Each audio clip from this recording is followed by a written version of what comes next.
Oh, that's a great question. Just don't care.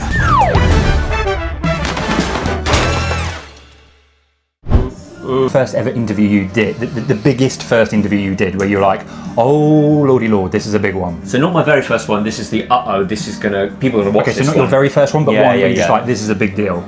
Ooh, that's a great question. I remember being asked, do you want to meet Robert De Niro and Sly Stallone? I got to talk to them for about 5 minutes, and I was crawling out of my skin with fear. I was sweating. I was so nervous, because it was like living legends. And also Robert De Niro, love him.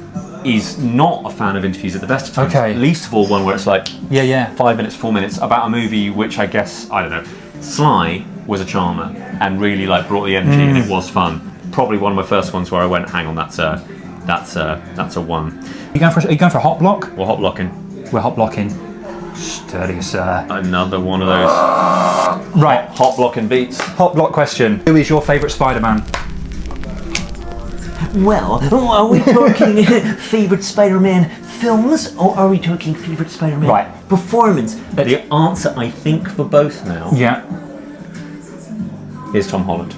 And I'm not just saying that because people go, oh, you get on really well, oh, you've got all these videos together. But I think Tom captures the quippy, to quote my dad, zippy fun of, you know, Tarzan in New York. Yeah. He has the energy and the enthusiasm to deliver the jokes in a charming way. He looked and was young enough to sell the high school period, like I think the best of all of them. And he just has this charisma that has just meshed so well. He's sort of become the character, and I love him for that. He's very, very good. I also think after 4 films now, he's proved that he can do, and obviously there are not spooky, but there are scary, nice twists with the Vulture in the first one, and the darker stuff in Brand New Day. I think he's got range. I love him appearing in Civil War. He was so good. That was him out of the gate in 2016, grabbing Bucky's hand and him like being surprised. Love that. All the banter and the quips, or that thing doesn't obey the law of physics at all. And Toby, you're great.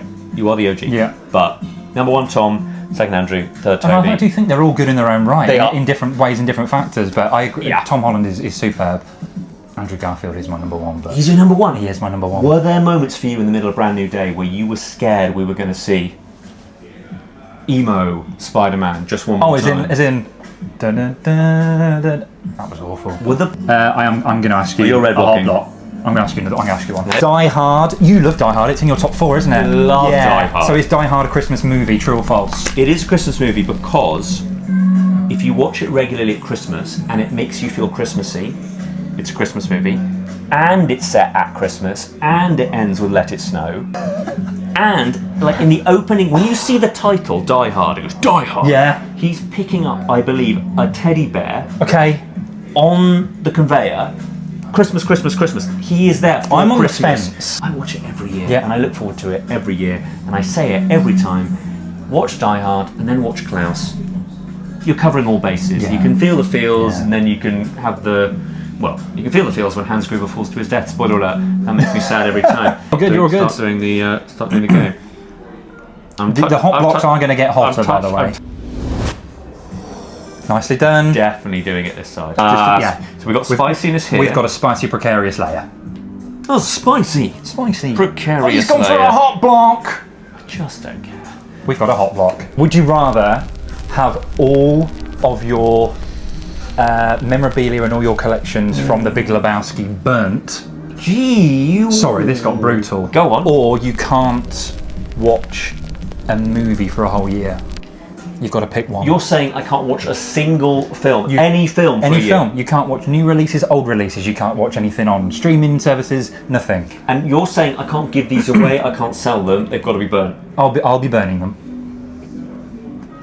So it sounded a bit like Arnie. I'll be burning them. Alright, so list what I've got. Okay. I've got the Bowling Ball DVD box set. I've got a Steelbook Blu-ray box set with the cardigan around it. I've got a special poster that a friend had commissioned for me with quotes sort of made into a bowling ball. Yes. Like in a print. Got the cardigan itself. So we'd include that. Yeah, you can get it. You can just buy it. Yeah. A lot of stuff. It's a considerable collection that you're very fond of. But here's the issue: is that for a living, I have to watch movies and then You do. talk about them and interview. I think the fact that the mortgage man would come for me with a giant axe might mean I need to just out of sheer good sense. Oh, you can't take. Could you not have a year out? Oof. What are you going for? I'm getting. Oh, you burn them. We're burning them. Burn them. Right. Burn them I'll all. be back. I never ever thought I'd say burn. That, honestly, imagine how much that costs. That's a lot of burning you're burning. There we go. Right. Ooh.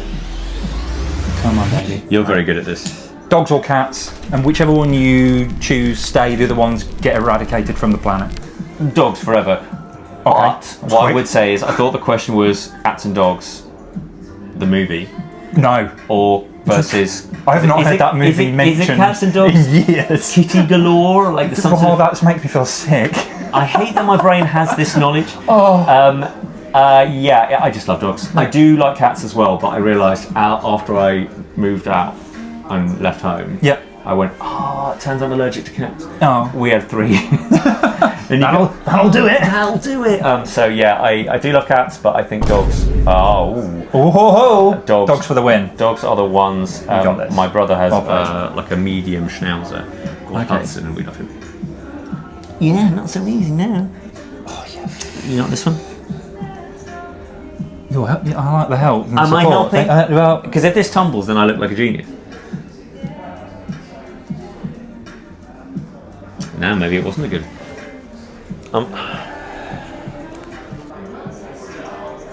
Oh, you've done well there. Yeah, you've done well there. yeah, but it's the. Why did we choose to leave the bottom layer on one single piece? I'm proud of you. Hot block me. Hot block me, he says. Right, I'm going to hot block you. Who was the hardest person you've ever had to interview in terms of awkwardness?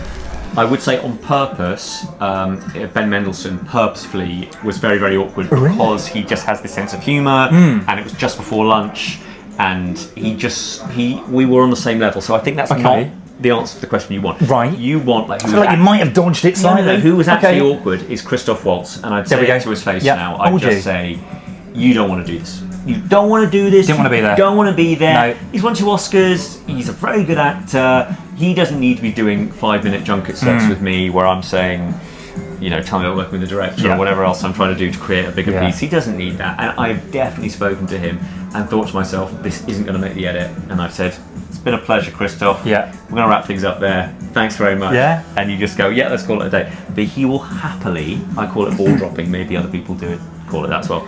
When you say, do you have a good day today? And then he goes, yep. And then you just And I'm guessing you know very early on if it's going to be a good interview or a difficult interview. Yeah, for sure. And I'll say my very, very, very first interview that was the most awkward of all time was, and I've told the story before, but it was speaking to Clive Owen back in the day. I thought I was about to interview the director. I wasn't. I walked in. All my questions were for the director. I also got so nervous that I ended up sitting on the wrong seat. So not even sitting in front of him, I was sitting on a sofa. And then he decided, because he saw me drenched with sweat and absolutely freaking out and just like melting, that he decided that it was funny to pretend like he put his fist in front of my face. As a joke, right? It was all very tongue-in-cheek, very like British, and he just went. And I love telling this story because it shows that Clive Owen has a sense of humour. Yeah. And he'd rather be talking about Liverpool FC. I understand that. He doesn't want me to be going, tell me about the project. It was like my first ever interview. And he just couldn't believe I sat on the wrong seat and I was reading my questions that were for the wrong person. And that was as awkward as it gets, and it might still be on the internet, but that was really bad. And my other one was the very first time I spoke to Henry Cavill. I tried to do because obviously in the original Superman, when he becomes Clark Kent, he was famous for doing this, right? That was sort of his thing. And so I said, could you show me how to do it, like with the glasses? And he reached out to grab the glasses and then went, nice try. And obviously I just died. It was absolute pie. It was absolute pie and face. And I just went, fair enough. And look, I wasn't good, but that was a moment. Okay. You've answered the question. I have. I've answered too much. It's your go. Okay. I think you're in a bit of trouble. Outstanding. Outstanding removal. Outstanding. Now I'm in trouble. I don't think I've ever been Outstanding. so proud. I think I'm. Oh. I can see one you could. Yeah, it's that one. Yeah. Is this the longest game of block tower ever? Could have a world record here. Hot block. Hot block. Hot block. If you could introduce a new rule in the cinema, what would it be and why? So, my rule for the cinema that I'd love to introduce: non-smelly food. I like that. So obviously, it's crazy that cinema, and this is the classic conversation. Popcorn super noisy. Nachos now super noisy. Hot dogs, quiet, particularly in American cinemas, but can stick.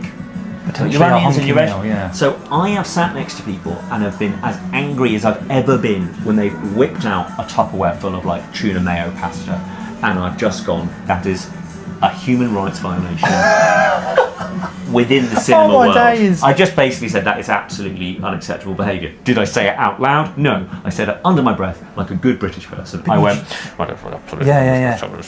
But I mean, if someone's taken the time to make tuna mayo salad or whatever it is, and then bring it into the cinema, they're the sort of person that won't respond to you saying, would you mind putting that away, please? So yeah, my rule would be, make sure no one can eat actively, nasally aggressive, smelly food in the cinema. That'd be a really good name for a band. Nasally Welcome aggressive. to the stage. Nasally aggressive. Smelly food. Smelly food. Yeah, I think this might be the end of. Oh my this god! Is ridiculous. Welcome to the School of Block.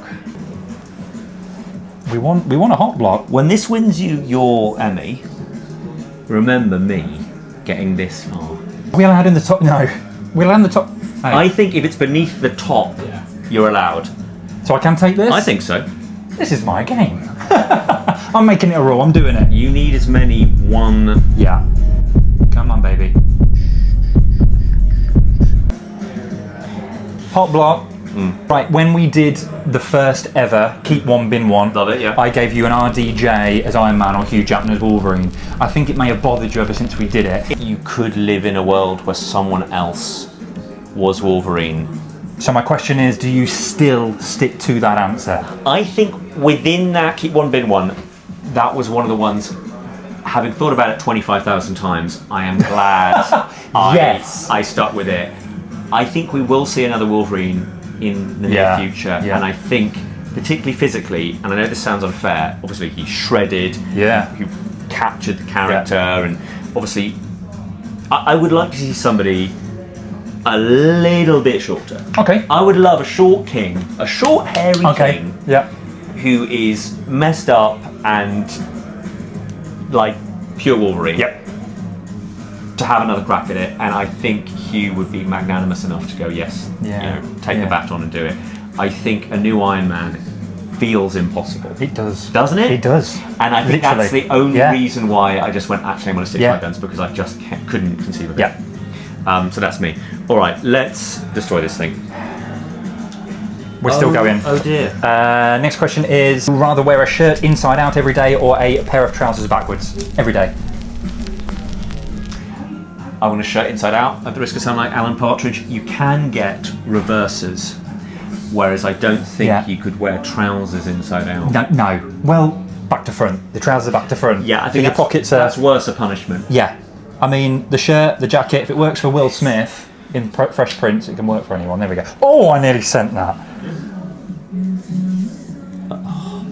I think we're done. I think it's game over. I think we're done. There is 3 here, but that's got no push in it left. Oh, I've only got this. Oh, I do have this. No. Oh, wow! And the placement's there. This could be... This is more exciting than the Odyssey. Come on. It's not even true. That's not moving, that's not moving. That's not moving. That's not... Well, I'll tell you what it is moving. Well, yeah. You wanted that to happen. I did not want that to... I was testing the waters. You were being cheeky. No, I'm very competitive. Thank you for playing. What a load of blocks. What a load of blocks. What a load of blocks. It's great fun. Thank you, Brett. Always a pleasure. Amazing.